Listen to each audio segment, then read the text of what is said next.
nandito pa po ako at habang po, lalaban po ako. Sa darating na linggo ay ang isandaang araw sa pwesto ni Pangulong Duterte. Pero ngayon pa lang, umabot na sa 3,675 ang napatay. 1,381 dito ang napaslang sa operasyon ng pulis, habang nakakaalarmang 2,294 ang napatay na hindi tukoy ang salarin o maituturing na kagagawan ng mga so-called vigilante. Mahigit 30 tao napatay kada araw, and the numbers are growing by the day. Karamihan po dito, kung hindi man lahat sila, ay pawang mahihirap at pawang walang boses sa lipunan. Naalala ko rito isang sulat sa akin ng isa pong supporter. Hindi ko po siya kilala personally, pero ang ganda po ng sulat niya sa akin. Ang pangalan po niya, Ginoong Archimedes Marquez. Sabi niya po, quote, "If the pusher lives in a tondo shanty on a river of garbage, he dies violently in an encounter with police. If the dealer conducts pot session in a condo unit where illegal drugs worth millions are found, he gets to live surrounded by the media. Big-time drug lords have the hospital or the PNP White House to take refuge in. Small-time pushers have only cemeteries to await them after their ignominious death." End of quote. From a plain citizen. Kamanghang-mangha po ang nagaganap sa ating lipunan ngayon. Buhay at babae, ang tema po natin ngayon, angkop na angkop sa mga nangyayari ngayon. And allow me please to dwell largely on the issue of women, issue ng babae, women's rights, women's dignity. As many of you now know, over the last 8 years, I have been to scores of events like this. Human rights consciousness events that further the advocacy for women's rights through awareness of women's issues. I have delivered dozens of speeches before hundreds, if not thousands, of audience members about the same or similar issues over the course of that same time period. While each event is unique in its own way, which made it easier to tailor for the message appropriately and accordingly, the overall theme was mostly the same. The celebration of progress and achievements of the women's rights movements, the acknowledgement of challenges that remain, thoughts on how to address and overcome those remaining challenges, acknowledging the growing awareness and participation of men in addressing women's issues, yet calling for much more in the future, and basically speaking from my own experiences as a public servant, a lawyer, a daughter, a mother, a sister, and in general, as a woman.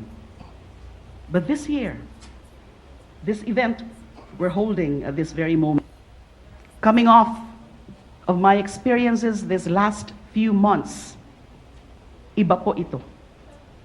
Ibang-iba ito. Aaminin ko na sa dinarami-rami ng mga pinagdaanan ko bilang isang babae, bilang anak, kapatid, asawa, separada, abogada, chairperson ng Commission on Human Rights, kalihim ng tagapagtanggol ng mga nabiktima ng karahasan at ng sa karapatan. I'll just hold this perhaps. It's distracting me. Lalo na ang kanilang karapatang pantao. Akala ko ay maalam at veterano na po ako pagdating sa buhay, lalo na sa tema ng buhay babae. Life has a funny way of teaching you lessons in the least expected and yes, quite full and traumatic ways. Just when you think that at a particular age, although I'm not that old yet, and with all these life and professional experiences, there are no longer any big life lessons to be learned. Life happens. Things happen. and prove you wrong. Pinaramdam sa akin ng kapalaran na may isang aspeto ng pagkababae na hindi ko pa pala lubos na nararanasan. Ang maging biktima. A victim. Not in the general sense of being a woman who has encountered the sort of sexism that pervades the daily life that women unfortunately have come to expect as part of their daily routine, but as a victim of targeted, unrelenting, vicious, malicious, and intentionally destructive attacks, virtually from all directions, both from known and unknown assailants. Admit, as a beloved daughter who has had an upbringing that was more comfortable than most have had the fortune to experience, and as a student, and later, as a professional whose aptitude and capacity for academics and for the acquisition of skills has made life quite fulfilling, despite being very challenging and demanding, I realized that I lived a relatively sheltered life. I've been living in a bubble without even realizing it. A self-aware bubble to some extent, to be sure, because I knew at some level that there are real problems still pervading our society and real victims surviving through them. But it is nonetheless a bubble that not even close exposure to victims as an advocate can truly break. There are things that you think you can learn vicariously, but at some point you will realize, as I have, that nothing adequately prepares you for the shock, the pain, the trauma, the bouts of helplessness, the moments of doubt, and through it all, the vague feeling of unreality, of being trapped in a surrealistic nightmare. The very absurdity of which makes it difficult to comprehend, much more fight to escape and wake up from, that come with becoming a victim. Noon po, kapag nasa harapan ko po ang nabiktima, umaandar agad ang utak ko.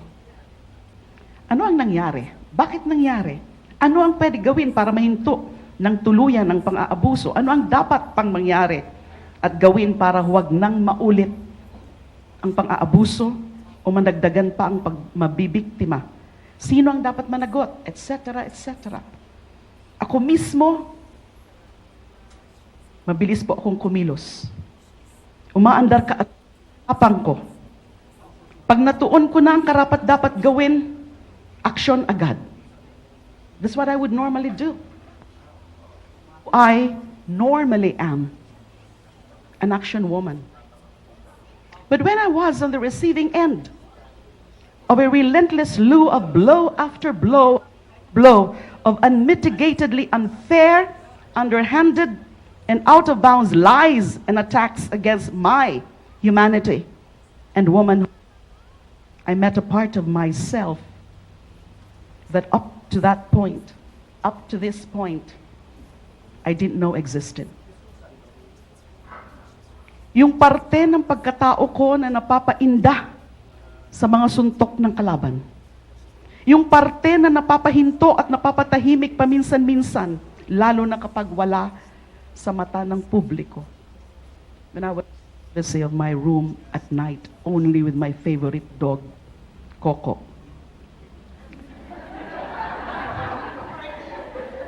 Yung parte ng ko na parang walang makaalpas sa pinaka masasakit na dagok ay kinailangang maging manhid at tuod pansamantala.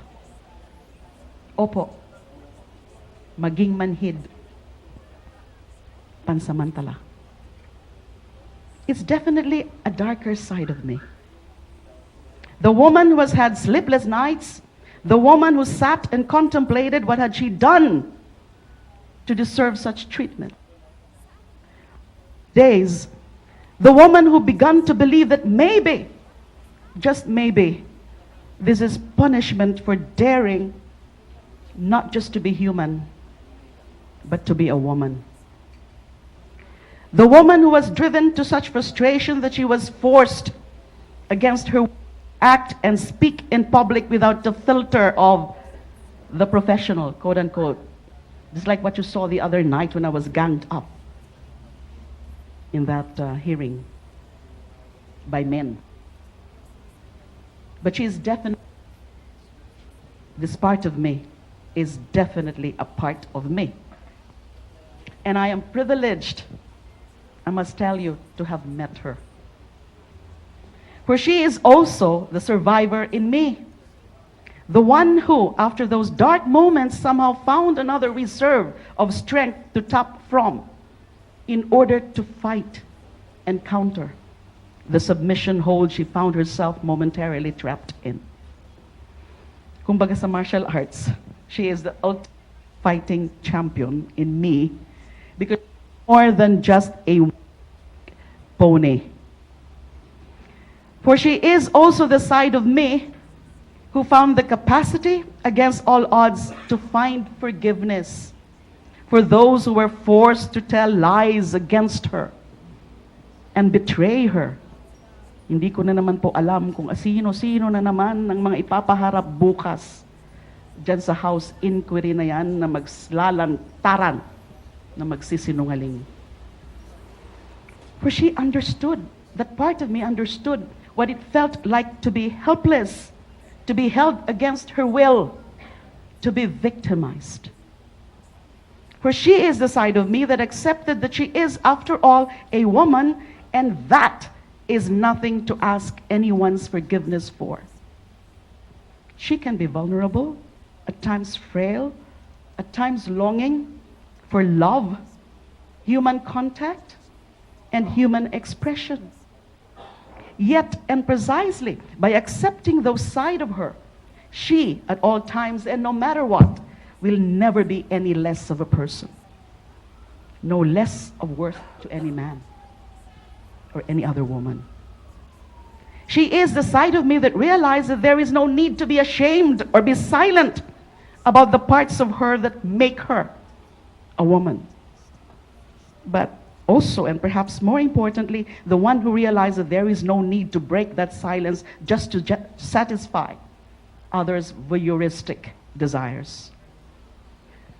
Meron pong post sa social media, recently posted, that really bothered me. Ito po yun. Sabi niya, siyempre pitinakpan na lang po namin ang pangalan niya, baka maging object of ano rin po siya. Bobo talaga ang mga dilaw. Pare-pareha sila mag-isip. Just because Duterte admitted in public he killed 1,700 does not mean he meant it.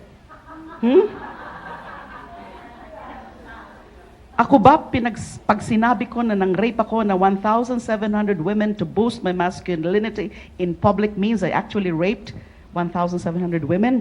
Bobo lang. So marami po talaga pala tayong bobo dito. Amazing. Knee-jerk reaction is to be upset about the suggestion that the violation of one woman, let alone the hypothetical 1,700 women, that's hypothetical for the rape, but I don't think that's hypothetical for the killings, is a means to boost a person's masculinity.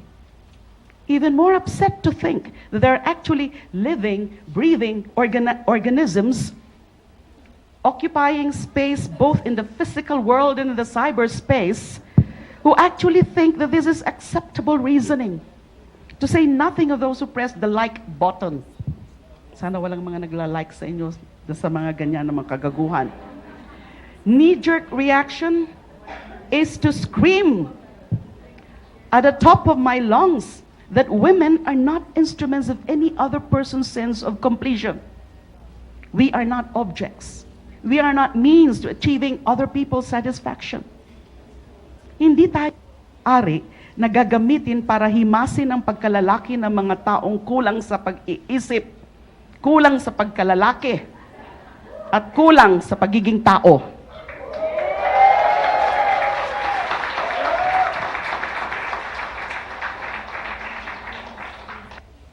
plenty of those. I just never realized that aside from one flaming misogynist sitting in the highest echelon of power, who thinks rape jokes are actually funny, let alone worthy of a president, I would also be working so closely with some of them.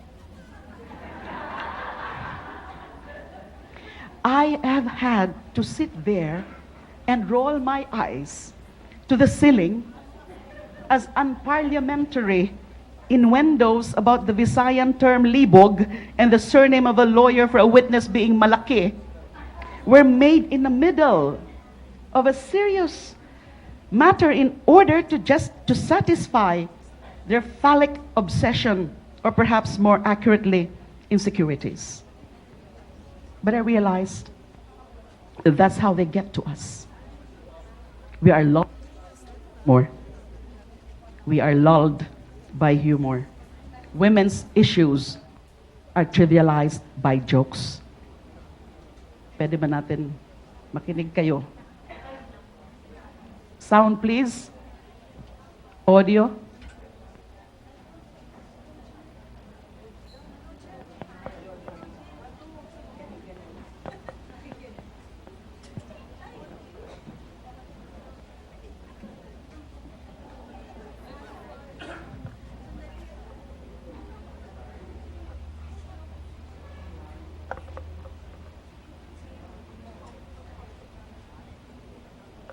This is just 20 seconds.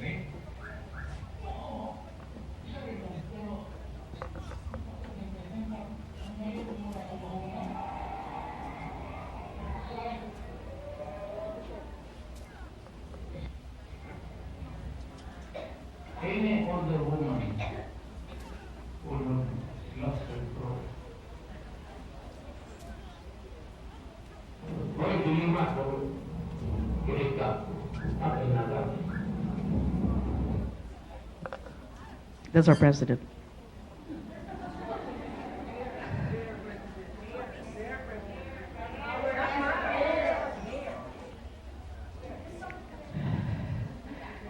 By the mentality that it's okay to make jokes about them and we are being overly sensitive or KJ by not finding them appropriate. Kaya siguro ang ilan sa atin, without realizing it, laugh along or at least huff out an amused breath or perhaps smile a little to indicate we have a sense of humor. This is not about having a sense of humor, but about having sensitivity towards real issues affecting women. By going along, by laughing along, by keeping silent or allowing ourselves to be bullied into silence, we are unconsciously being groomed to laugh at abuse, and in so laughing, becoming abusers ourselves. Pilit nila tayong ipinipinta sa kulay nila. Pilit tayong ipinabababa sa level nila. But we don't let it happen. In standing up against comments like this delivered at inappropriate settings and fora, I commend some of our journalists, both men and women, for calling out the blatant hypocrisy and misogyny that underpin these comments. May iba naman na mas matinik. Walang mailabas na credible evidence against me, so they consciously use the old sex, drugs, and violence approach. Sex, drugs, and violence approach to shield their hypocrisy and incompetence. Meron pa nga dyan, tagapagtanggol kuno ng mga kababaihan, lalo na ng mga tinaguriang comfort women. Pero yun, nagsusulong na ipa-forensic analysis kuno yung fake video na pilit nilang idinuduldol sa harap ng taong bayan. To what end? Malupit kong isipin na ang pagtatanggol pala sa mga high-profile cases involving women's issues ay balat kayo lamang pala para mahalal sa posisyon. Once again, women are used for a man's ambitions. But the issue is deeper. The really disturbing part is that there are people in power who are truly, honestly, and perhaps even unapologetically out of touch. It has been reported that one lawmaker, a lawmaker, after once again satisfying his obsession with the sex video, this time by actually watching it and commenting, the partner was good, was asked by a fellow young reporter whether showing the sex video would be a form of slut shaming and phallic domination. That was the question of that female reporter. The reaction in the room reportedly was silence, followed by this lawmaker asking, meron bang ganun? Referring to the slut shaming. Yes, Representative Danilo Suarez, to answer your question, there is such a thing. And to help you and your even further towards the path of enlightenment, Section 9, Paragraph C of the Magna Carta of Women, which I'm sure you have heard of, you being a lawmaker and all, states that, quote, all government personnel involved in the protection and defense of women against gender-based violence shall undergo a mandatory training on human rights and gender sensitivity pursuant to this act, end of quote. And since you, as a lawmaker, presumably swore to protect the rights of women, may I kindly suggest that you and your wise colleagues all undergo such training. Just a thought.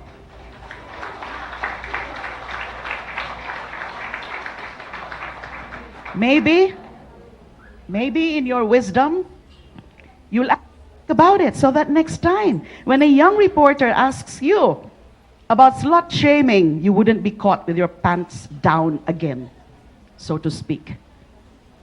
So, what is slut shaming? To me, it's simple.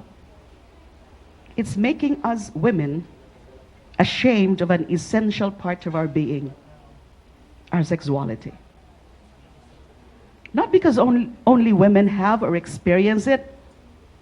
If all the phallic jokes and fascination with the sexual act and footage thereof is any indication, but because, well, apparently, because we are women and apparently we have no right to own and enjoy our sexuality. Men can boast about all the women they've bedded and conquered. But it's a mortal sin if a woman even dares to embrace her sexuality. A single woman having a physical relationship with a man, she's a slut. Crucify her. No, wait. That's a man's punishment. Stone her to death. But he's good. He's a stud.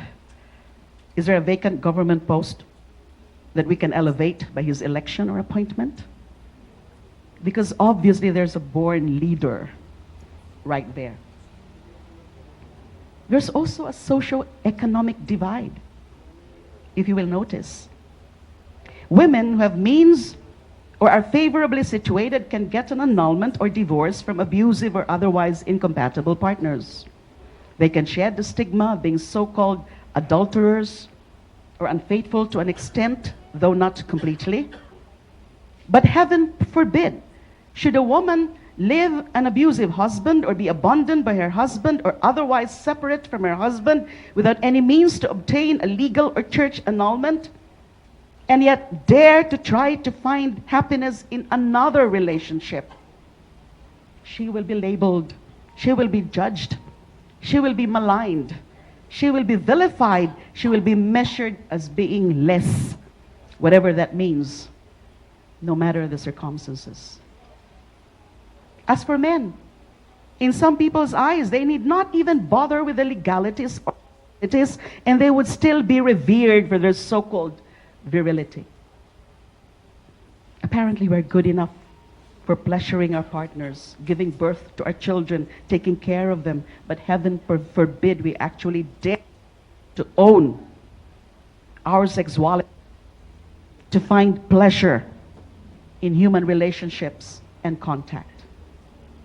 If we do, you are women of the world. We are immoral. We should all go and hang ourselves Sabi po niya yun.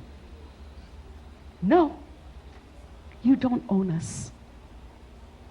If mothers have to go through the pain of birthing us into this world, the absolute very least, we make it business, whether she enjoyed the process of conception.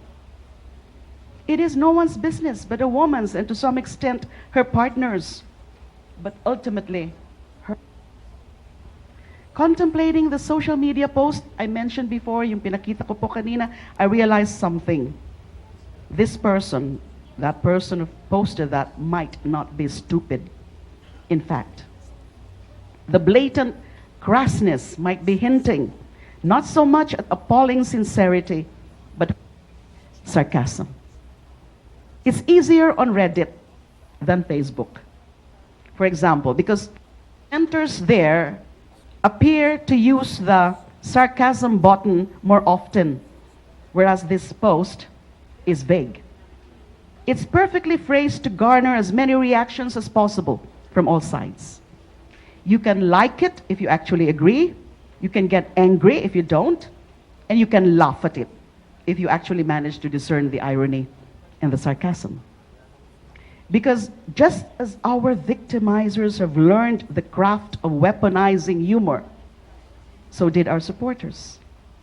Those who would otherwise be too afraid of getting trolled, bullied, or worse, if they dare stand up for women and women's issues as exemplified and amplified in this surreal quagmire I find myself facing these days, are fighting back using humor. It just goes to show that even the defenders need defending. We need to stand. We need to stand ourselves, and we need to stand up for each other. What pains me most is seeing women defending this kind of behavior. Perhaps this is one of the greatest offenses against our cause. The women are turned or being turned against each other. It is perhaps only to the offense of polluting the minds of the future generation, of passing on a legacy of misogyny, of abusive behavior towards women, making girls feel lesser in worth than boys, of giving them less freedom and less ownership over their body, their life, and their future, of taking away from the boys the chance to develop a sense of accountability for their actions, that better persons, sons, brothers, partners, husbands. Corrupt our children long before they even have the chance to make their own decisions and choices, and robs them of the opportunity to fulfill their potential of evolving into the best human beings they can be. But for each other and for our children, we have to stand up, throw caution to the wind, and be nothing more and nothing less than a woman. Babae ako. Hindi ako nahihiya sa aking pagkababae. Wala akong dapat ikahiya sa aking pagkababae. I don't deserve it. And when I am abused, it's not because I am at fault, not because I was asking for it, not because I deserved it, but because my abusers aren't intelligent enough to recognize my value, to appreciate me, and respect me. That is the lesson I learned from the Lila I have had the pain and the pleasure to get to know this past few months. I thank her for the lessons. I thank her for being strong, for being who she is, for embracing who she is, her weaknesses, and her humanity. All of this have made me stronger, and whether I want it or not, allowed me a greater affinity with my fellow victims. No, not victims. Fellow survivors who, of our trials, not be the exact same persons we were before, but will nonetheless listen all our experiences and triumphs over our trials. No, diamonds are not a girl's best friend. Concocted by society to dominate a woman by making her feel like she's only as valuable as a material possession. No. If there is any way that a diamond can compare to a woman, is in its strength. A woman is resilient, a woman is unbreakable. But unlike a woman, a diamond can't bend. It isn't malleable. A woman, even when she's weak, she's strong. Even when she bends, she remains whole. In the face of different challenges, she can adapt and find ways to survive and triumph. That's the foe that my detractors and my so-called face. Let them tremble. And maraming salamat po.